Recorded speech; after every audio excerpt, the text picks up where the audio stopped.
Good afternoon to all of you. I'm Ryan, Michigan Storm Chasers here. Let's go ahead and break down today's forecast video. We have severe weather concerns that are growing over the course of the last 12 to 24 hours.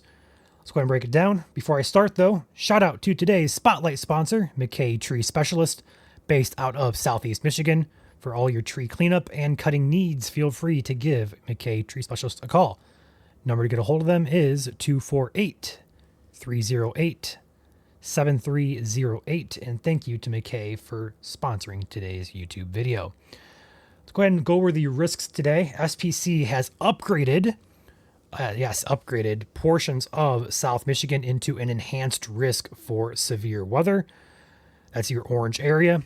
Up further north, we do have a slight risk that extends up to about Mount Pleasant, Muskegon, the Tri-Cities area.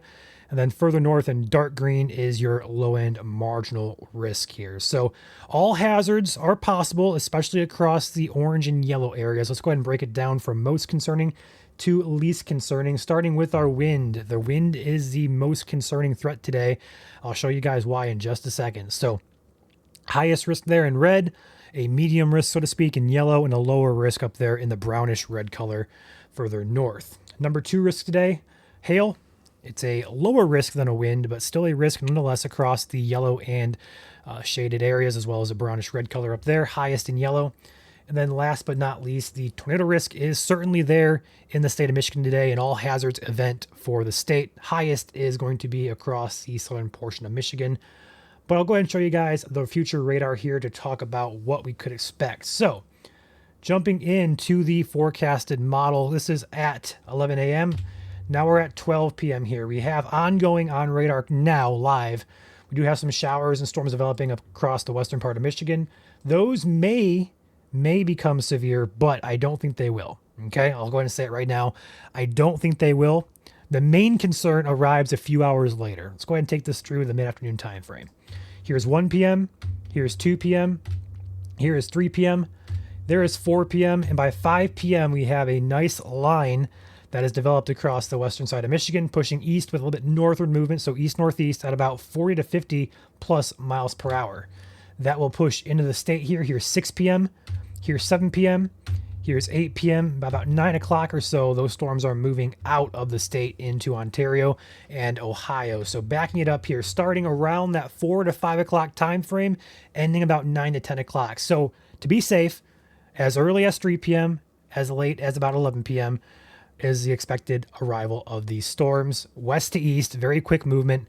Let's talk about what to expect here. So we have a nice looking line segment here that extends all the way from about Muskegon all the way down here into Indiana. So we have a line of storms that usually bodes well for a damaging wind risk. That's why the wind risk on the map here is highest. Now, when we look at the hail risk with these lines of storms, we want to see individual isolated cells to get a larger hail event. We're not seeing that too much today. So the hail concern on the hail concern on our end of things is a little bit on the lower side, but I'm not going to rule it out completely. If we have those individual little pop-up cells that stay by themselves, that's going to be your hail risk. We still get some hail within those lines. It's just usually a little bit harder to get bigger hail within all those lines because we have a lot of competing updrafts, so on and so forth. So hail risk today is there. It's not as high as the wind risk, but it is still there. And then last but not least, with these lines, a couple things can happen. To get tornadoes, we want to see those individual cells as well. But with these lines, we call them QLCSs or quasi-linear convective systems. They can and do produce quick, weak spin-up tornadoes. So that is on the table today. We could have a few of those spin up across the southern and central parts of Michigan. So keep that in mind. The overall risk for tornadoes is quite low, but it is not impossible. We have a few that try to spin up. We'll have to see how it all plays together. Right now, the spin in the atmosphere is not very high, which is our limiting factor today.